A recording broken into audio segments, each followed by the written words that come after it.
സാംസങ്ങിൻ്റെ Samsung F14 4G എന്ന പുതിയൊരു സ്മാർട്ട് ഫോൺ ഇന്ത്യൻ മാർക്കറ്റിൽ ലോഞ്ച് ചെയ്യാൻ പോകുന്നുണ്ട്.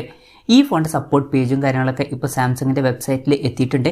പിന്നെ സാംസങ് F14 5G എന്നുള്ളൊരു സ്മാർട്ട് ഫോൺ മുമ്പ് ഇന്ത്യൻ മാർക്കറ്റിൽ ലോഞ്ച് ചെയ്തിട്ടുണ്ടായിരുന്നു. പക്ഷേ ഇനി ലോഞ്ച് ചെയ്യാൻ പോകുന്നത് 4G വെർഷനാണ്. ഈ ഫോണിൻ്റെ ഫീച്ചേഴ്സിനെ പറ്റിയിട്ടുള്ള പല കാര്യങ്ങളും ഇപ്പോൾ അറിയാൻ കഴിഞ്ഞിട്ടുണ്ട്. ഈ ഒരു വീഡിയോയിൽ നമ്മൾ നോക്കാൻ പോകുന്നത് സാംസങ് F14 4G എന്നുള്ള സ്മാർട്ട് ഫോണിനെ പറ്റിയിട്ടാണ്. വീഡിയോ തുടങ്ങുന്നതിന് മുമ്പ് പറയാനുള്ള ഒരു കാര്യം എന്താ വെച്ചാൽ, നിങ്ങൾ ടെക് വാർത്തകൾ ഫോളോ ചെയ്യാൻ താല്പര്യമുള്ളവരാണെന്നുണ്ടെങ്കിൽ നമ്മുടെ വാട്സപ്പ് ചാനലിലോ അല്ലാന്നുണ്ടെങ്കിൽ ടെലഗ്രാം ചാനലിലോ ജോയിൻ ചെയ്യാവുന്നതാണ്. താഴെ ഡിസ്ക്രിപ്ഷനിലും അതുപോലെ തന്നെ കമൻറ്റ് ബോക്സിലും നമ്മുടെ വാട്സപ്പ് ചാനലിൻ്റെയും അതുപോലെ തന്നെ ടെലഗ്രാം ചാനലിൻ്റെയൊക്കെ ലിങ്കും കാര്യങ്ങളൊക്കെ കൊടുക്കുന്നുണ്ട്. അവിടെ റെഗുലർ ആയിട്ടുള്ള ടെക് അപ്ഡേറ്റ്സും കാര്യങ്ങളൊക്കെ ലഭിക്കുന്നതായിരിക്കും. ആദ്യം നമ്മൾ ഫീച്ചേഴ്സും കാര്യങ്ങളൊക്കെ നോക്കുകയാണെന്നുണ്ടെങ്കിൽ സാംസങ് F14 4Gയിൽ 6.7 ഇഞ്ചിൻ്റെ ഫുൾ HD+ ഡിസ്പ്ലേ വന്നേക്കാം. അപ്പം ഇതിൽ ഫുൾ HD റെസൊല്യൂഷനൊക്കെ വരുന്നതായിരിക്കും. LCD പാനലായിരിക്കും ഈ ഫോണിൽ വരിക. പിന്നെ വാട്ടർ ഡ്രോപ്പ് നോച്ച് ഡിസൈനിലെ നോച്ച് വരുന്നതായിരിക്കും. പഞ്ചോൾ ഡിസൈൻ വരാൻ ചാൻസ് ഇല്ല. കൂടിയ റിഫ്രഷ് റേറ്റ് സപ്പോർട്ട് ചെയ്യാൻ സാധ്യതയില്ല. 60 ഹെർട്സിൻ്റെ റിഫ്രഷ് റേറ്റ് ആയിരിക്കും ഈ ഫോണിൽ വരിക. അപ്പം ബേസിക് ആയിട്ടുള്ള ഡിസ്പ്ലേ ഫീച്ചേഴ്സ് ആയിരിക്കും ഈ ഫോണിൽ വരിക. ഇതിൽ ഫുൾ HD റെസൊല്യൂഷനും കൂടി വന്നേക്കാം.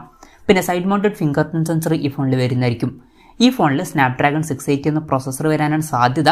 ഇത് ബേസിക് ആയിട്ടുള്ള ഒരു 4G പ്രോസസ്സറാണ്. അപ്പോൾ തരക്കേടില്ലാത്ത ഒരു പെർഫോമൻസ് കാര്യങ്ങളൊക്കെ ലഭിക്കേണ്ടതാണ്. 10,000 രൂപ പ്രൈസ് റേഞ്ചിലേക്കാണ് ഈ ഫോണിൻ്റെ വില എന്നുണ്ടെങ്കിൽ ആ ഒരു പ്രൈസ് റേഞ്ചിൽ അത്യാവശ്യം തരക്കേടില്ലാത്തൊരു പ്രോസസ്സർ എന്നൊക്കെ പറയാൻ പറ്റിയിട്ടുള്ള ഒരു പ്രോസസ്സർ തന്നെയാണ് ഈ ഒരു പ്രോസസ്സർ. 5G സപ്പോർട്ടൊന്നും ഇതിലുണ്ടാവില്ല. മാക്സിമം 4G സപ്പോർട്ടായിരിക്കും ഈ ഫോണിൽ വരിക. പിന്നെ ഈ ഫോണിൽ മെമ്മറി കാർഡ് സ്ലോട്ടും കാര്യങ്ങളൊക്കെ വരുന്നതായിരിക്കും. മിക്കവാറും ഡെഡിക്കേറ്റഡ് മെമ്മറി കാർഡ് സ്ലോട്ടായിരിക്കും വരിക. അപ്പോൾ 2 സിം യൂസ് ചെയ്യുമ്പോൾ തന്നെ ഒരു മെമ്മറി കാർഡ് നമുക്ക് സെപ്പറേറ്റ് ആയിട്ട് യൂസ് ചെയ്യാം. LPDDR4X റാമും UFS 2.2 സ്റ്റോറേജ് ടൈപ്പും ഇതിൽ വരുന്നതായിരിക്കും. പിന്നെ RAM+ എന്നുള്ള ഫീച്ചറും ഇതിൽ വന്നേക്കാം. അതായത് എക്സ്ട്രാ റാം വേണ്ട സമയത്ത് ഇൻറ്റേർണൽ മെമ്മറിയിൽ നിന്ന് കുറച്ച് മെമ്മറി എടുത്തിട്ട് അത് RAM ആയിട്ട് യൂസ് ചെയ്യുന്നതായിരിക്കും. പിന്നെ ഡോൾബി അറ്റ്മോസിൻ്റെ സൗണ്ടും കാര്യങ്ങളൊക്കെ ഇതിൽ സപ്പോർട്ട് ചെയ്യുന്നതായിരിക്കും. 3.5mm ഓഡിയോ ജാക്ക് ഈ ഫോണിൽ വരുന്നതായിരിക്കും. ആൻഡ്രോയിഡ് ബേസ് ചെയ്തിട്ടുള്ള 1 UI സോഫ്റ്റ്വെയർ ആയിരിക്കും ഈ ഫോണിൽ വരിക. ചിലപ്പം ഇതിൽ ആൻഡ്രോയിഡ് 14 ബേസ് ചെയ്തിട്ടുള്ള സോഫ്റ്റ്വെയർ തന്നെ വന്നേക്കാം. ക്യാമറയുടെ കാര്യം പറയുകയാണെന്നുണ്ടെങ്കിൽ ഫോണിൻ്റെ പിന്നിൽ ട്രിപ്പിൾ ക്യാമറ സെറ്റപ്പ് വന്നേക്കാം. 50 മെഗാപിക്സലിലെ f1.8 അപ്പേഴ്സിൽ വരുന്ന മെയിൻ ക്യാമറ സെൻസർ ഈ ഫോണിൽ വന്നേക്കാം. 2 മെഗാപിക്സൽ മാക്രോ ലെൻസും അതുപോലെ തന്നെ 2 മെഗാപിക്സൽ ഡെപ്ത് സെൻസറും വന്നേക്കാം. അൾട്രാ വൈഡ് ആംഗിൾ ലെൻസൊന്നും ഇതിൽ വരാൻ ചാൻസ് ഇല്ല. പിന്നെ ഫ്രണ്ടിൽ 13 മെഗാപിക്സൽ സെൽഫി ക്യാമറ വരാനാണ് സാധ്യത. ഇനി ബാറ്ററിയുടെ കാര്യത്തിലോട്ട് വരികയാണെന്നുണ്ടെങ്കിൽ ചിലപ്പം ഇതിൽ 6000 mAh ബാറ്ററി വന്നേക്കാം. അപ്പോൾ നല്ലൊരു ബാറ്ററി കപ്പാസിറ്റി ഇതിൽ വരാൻ ചാൻസ് ഉണ്ട്. അതുപോലെ തന്നെ 25 വാട്ടിൻ്റെ ഫാസ്റ്റ് ചാർജിങ് സപ്പോർട്ടും വന്നേക്കാം. അപ്പോൾ നല്ലൊരു ചാർജിങ് സ്പീഡും ഇതിൽ വന്നേക്കാം. Type-C ചാർജിങ് പോർട്ടുമായിട്ടായിരിക്കും ഈ ഒരു സ്മാർട്ട് ഫോൺ വരിക.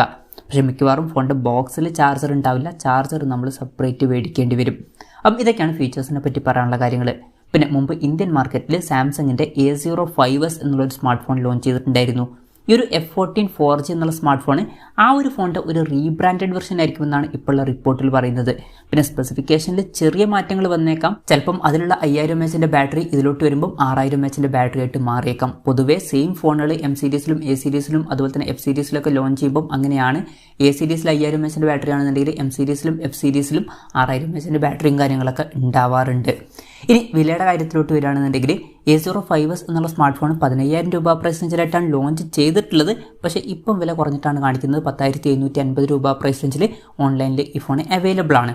പൊതുവേ M സീരീസിനും F സീരീസിനൊക്കെ A സീരീസിനേക്കാളും വില കുറയാറുണ്ട്. അതുകൊണ്ട് തന്നെ ഈ ഒരു ഫോണിൻ്റെ വില മിക്കവാറും അതിലും താഴെയായിരിക്കും വരിക. അപ്പോൾ ഈ ഒരു ഫോൺ നമുക്ക് 9000 10,000 രൂപ പ്രൈസ് റേഞ്ചിലായിട്ട് ഇന്ത്യൻ മാർക്കറ്റിൽ എക്സ്പെക്ട് ചെയ്യാവുന്നതാണ്. കൺഫർമേഷൻസ് ഒന്നുമില്ല, ജസ്റ്റ് നമ്മുടെ എക്സ്പെക്ടേഷൻ പറഞ്ഞു എന്നേ ഉള്ളൂ.